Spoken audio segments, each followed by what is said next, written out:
ମାନେ ସାଙ୍ଗମାନେ ଆଇସ୍କ୍ରିମ୍ ବହୁତ ଆସିବ ବହୁତ ଯିବ। ଅମୁଲ ଆସିବ, ସେ ଚକୋବାର ହଉ ଏଣେ ତେଣେ ଯାହା ବି ହଉ ନା କାହିଁକି, କିନ୍ତୁ ଯେଉଁ ନଡ଼ିଆ ବାଲା ଆଇସ୍କ୍ରିମ୍ ନା ଇଏ ଗୋଟେ ଇମୋସନ୍ ସବୁଦିନ ପାଇଁ। ବହୁତ ଦିନ ପରେ ଖାଇବି।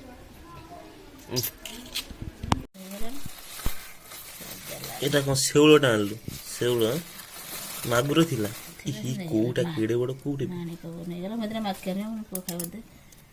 ତାକୁ ମାଗିଲି।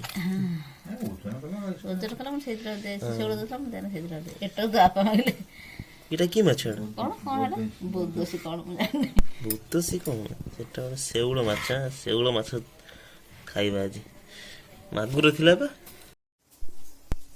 ତ ମାଛଟାକୁ ସାଙ୍ଗମାନେ ଭାଜିଦେବା।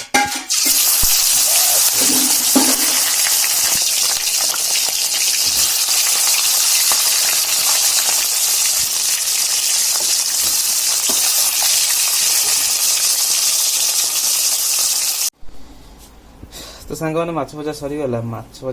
ସେଥିରେ ତେଲ ଟିକେ ପିଆଜ ହାଲକା ପକେଇଦେବା। ଗରମରେ ରୋଷେଇ କରିବାକୁ ଇଚ୍ଛା ହଉନି। ଆପଣଙ୍କ ଆଡ଼େ ଖରା ଗରମ କେତେ ଜୋର ହେଉଛି ଟିକେ କମେଣ୍ଟ ବକ୍ସରେ ଜଣେଇବେ। ଆମ ଆଡ଼େ ତ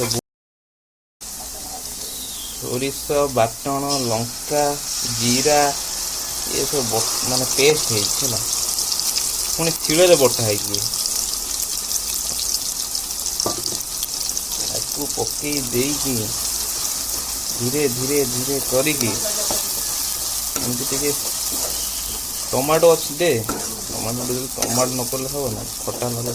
ଯେଉଁ ଆମର ଅଛି କି ଆମ୍ବୁଲ ଅଛି, ଏଥିରେ ଏବେ ସାଙ୍ଗମାନେ ଟିକେ ହଳଦୀ ଗୁଣ୍ଡ ପଡ଼ିବ ହେଲା। ହଳଦୀ ଗୁଣ୍ଡ ନ ପଡ଼ିଲେ କେମିତି ହେବ?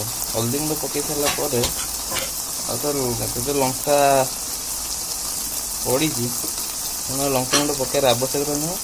ଖାଲି ଲୁଣ, ଟମାଟୋ ଦୁଇଟା କାଟିକି ପକେଇଦେବି। ଟମାଟୋ ନ ପଡ଼ିଲେ ହେବ ନା, ଖଟା ନ ଲାଗିଲେ କେମିତି ହେବ?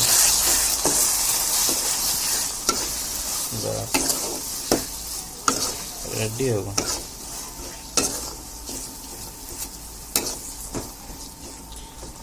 ଲୁଣଟା ଦେଲୁ ସାଙ୍ଗମାନେ, ସ୍ୱାଦ ଅନୁସାରେ ଲୁଣକୁ ପକେଇଦେବା।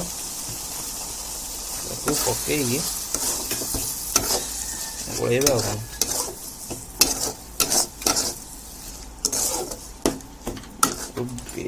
ଫୋନ୍ ବି ଗରମ ହେଇଯାଉଛି। ଏତେ ଗରମ ହେଲେ ହେବ? ଗରମ କମ୍ ହବା ଦରକାର ନା।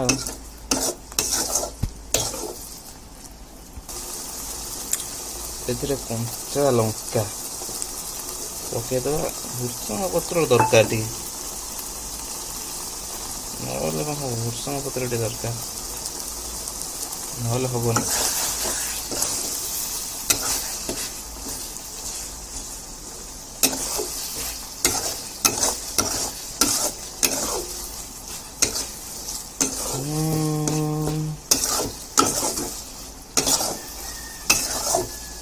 ପାଖାପାଖି 15 ଦିନ ହେଲାଣି ଭିଡ଼ିଓ ମୋର ଆସିନି। 15 ଦିନ ପରେ ଟିକେ ଛାଡ଼, ଟିକେ ଆସିପାରୁନଥିଲା ଆଉ। ଆସିବ ପୁଣି ଭିଡ଼ିଓ ଆସିବ। ଆପଣମାନେ ଖାଲି ରେଡ଼ି ଥାନ୍ତୁ ଲାଇକ୍ କମେଣ୍ଟ ସେୟାର କରିବା ପାଇଁ। ଭିଡ଼ିଓ ଆସିବ, ବ୍ୟସ୍ତ ହୁଅନ୍ତୁ। ଭିଡ଼ିଓ ମଝିରେ ମଝିରେ ଆସିବ, ମଝିରେ ମଝିରେ ଆସିବନି କହିବ। ଭୃଷଙ୍ଗ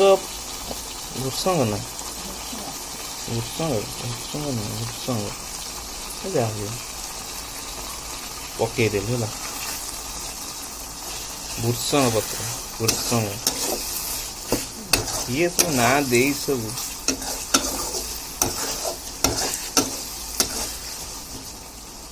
ପଡ଼ିଗଲା।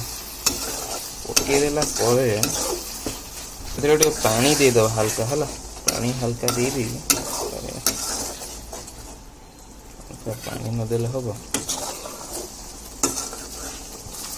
ତ ସାଙ୍ଗମାନେ ଏବେ ପାଣି ଦେଇଦେବା।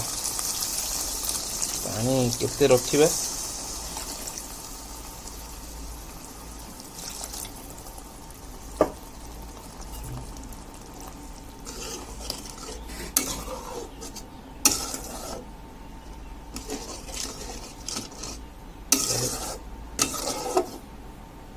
ଆଉ ଗୋଟେ ଦେଉଛି କାହିଁକିନା ମାଛଟା ଇଏ କରିନେବ ଟାଣ ଅଛି ଟାଣ ନେବ ମାଛ ଆଉ ଗୋଟେ ପାଣି ଦେବ ଆଉ ଗୋଟେ ଦେଇଦେବ ଏତିକି ଥାଉ ହାଲକା ଲୁଣ ଦେଲେ ଗୋଟେ ହାଲକା ଲୁଣ ପଡ଼ିବ ମୋତେ କାହିଁ ଫିଲ୍ ହେଉଛି ଆଉ ଟିକେ ଲୁଣ ପଡ଼ିବ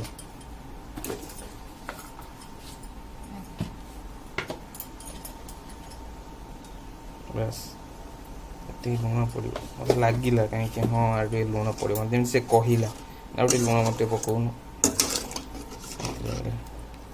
ଓକେ ଗ୍ୟାସ୍ ଫ୍ଲେମ୍କୁ ଟିକେ ହାଇ କରିଦେଲି ସେ ଟିକେ ଫୁଟିବ ସେ ଫୁଟିବା ସମୟରେ ଆମ୍ବୁଲ ଦେଶୀ ଆମ୍ବୁଲ ଏଇଟା ହେଲା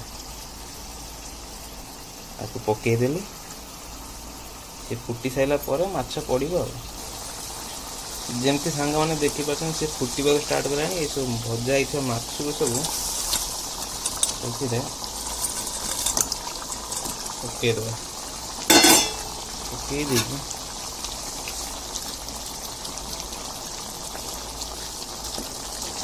ବୁଡ଼େଇ ଦେବା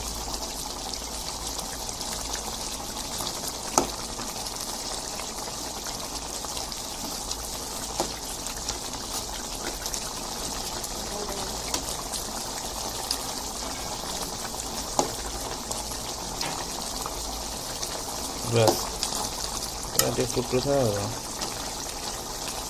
ଆଉ ଟିକେ ଫୁଟିବ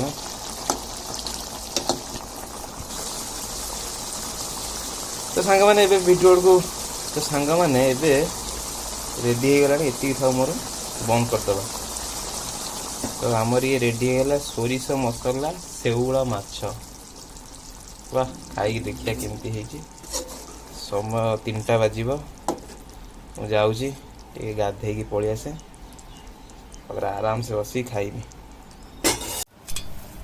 ଭାତ ଡାଲି ମୁଁ ଲାଷ୍ଟକୁ ଖାଇବି ଘରେ ନା ଆଉ କିଛି ଦେନି ଆଉ କିଛି ଦବା ଦରକାର ନାହିଁ ମୁଁ ଏତିକି ଖାଇବି ଖଟାଟା ଦେଖିବା କେମିତି ଲାଗୁଛି ଖଟା ପାମ୍ପଡ଼ ଇଏ କ'ଣ ପୁରା ଏମିତି ହେଇଗଲା ଆଉ ଟିକେ ପାଣି କହୁଥିଲେ ନା ଆଉ ଦେନି ଆଉ ଭଲ ଲାଗିବନି ଯାହା ହେଇଗଲା ମାଛ ସବୁ ଟାଣି ନେଇଗଲା मछली जल की रानी है खाଇବା ଦେଖିବା କ'ଣ ଲାଗୁଛି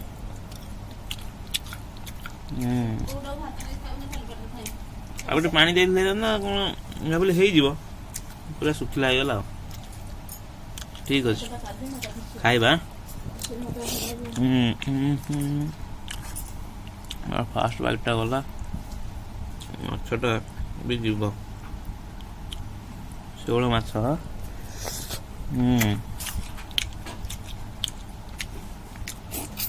ଠିକ୍ ଅଛି ଖଟାଟା ଲାଗୁଛି ବଢ଼ିଆ ଲାଗୁଛି ଆଉ ଟିକେ ରହିଥାନ୍ତି ଝୋଳ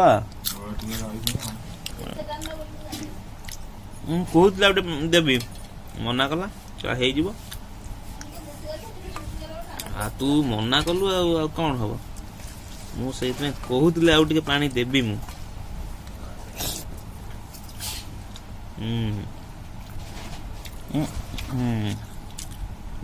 चलो